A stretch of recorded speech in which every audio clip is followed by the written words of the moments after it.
Narito ang aking lingkod na aking iingatan, ang aking hinirang nakalugod-lugod sa aking kaluluwa. Aking ilalagay ang aking espiritu sa kanya at katarungan ng kanyang ihahayag sa mga bansa.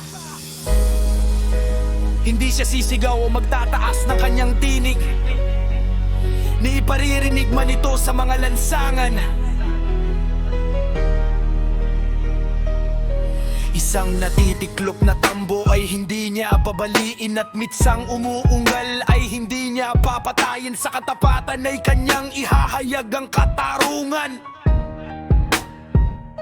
Hindi siya manghihina o mawawalan ng loob hanggang sa maipataguyod niya ang katarungan sa lupa, at sa kanyang kautusan na mga pulo ay maghihintay.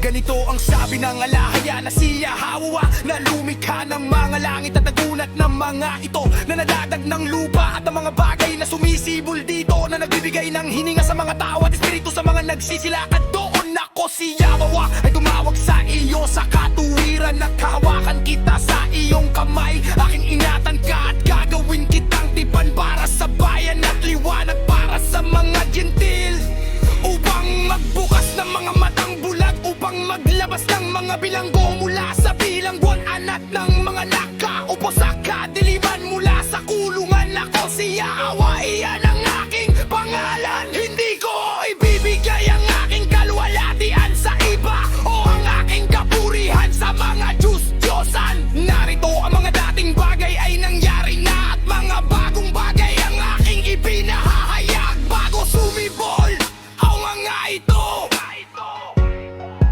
Aking ipinapaalam sa inyo. Awit ng papuri kay Yahweh.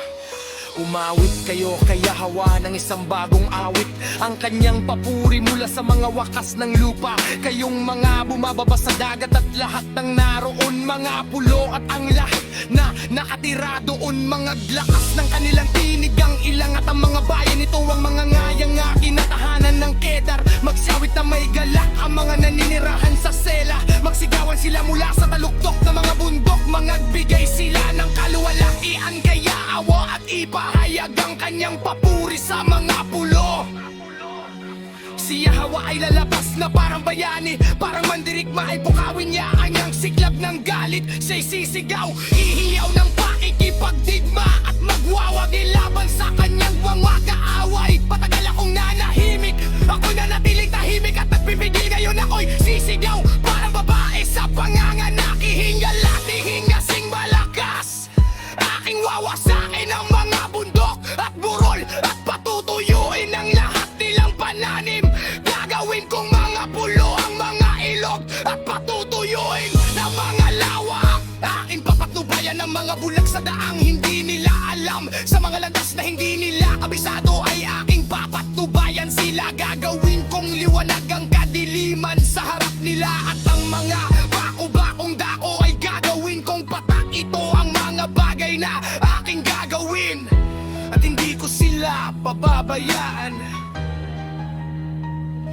Ngunit silang tumitiwala sa mga Diyos-Diyosan na nagsasabi sa mga larawang inanyuan. Kayo ang aming mga Diyos ay mabibigo at matitigilan sa matinding kahihiyan.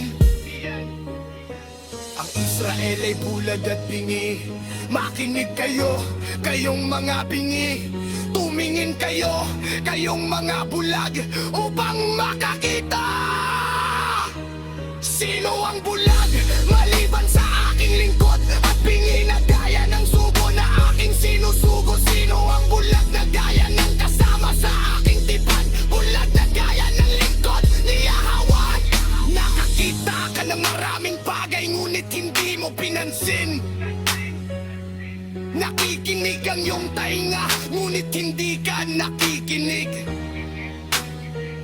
Iminungkahi ni Yahweh alang-alang sa kanyang katwiran, na gawing dakila at maluwalhati ang kanyang kautusan. Ngunit ito ay isang bayang nagawa na iligisan. Silang lahat ay nahuli sa mga hukayo, nakakulong sa mga bilangguan. Sila'y naging pagnanakawan at walang magligtas. Sila'y naging samsam at walang magsabing, isuli ninyo Sino sa inyo ang makikinig nito o magbibigay pansin sa mga panahong darating? Sino ang nagturing kay Jacob na samsam at sa Israel sa mga magnanakaw? Hindi ba't si Yahweh na laban sa kanya tayo ay nagkasala? Sapagkat ayaw nilang lumakad sa kanyang mga daan, hindi nila sinunod ang kanyang kautusan, kaya't kanyang ibinuhos sa kanila ang kanyang